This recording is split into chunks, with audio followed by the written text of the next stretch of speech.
একটি বাংলাদেশ, তুমি জাগ্রত জনতার, সারা বিশ্বের বিস্ময়, তুমি আমার অহংকার।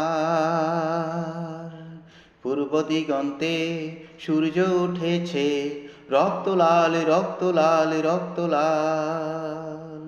মোরা একটি ফুলকে বাঁচাবো বলে যুদ্ধ করি, মোরা একটি ফুলকে বাঁচাবো বলে যুদ্ধ করি।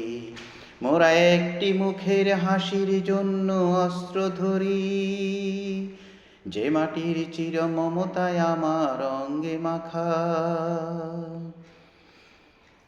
এক সাগর রক্তের বিনিময়ে বাংলার স্বাধীনতা আনলে যারা, আমরা তোমাদের ভুলব না, আমরা তোমাদের ভুলব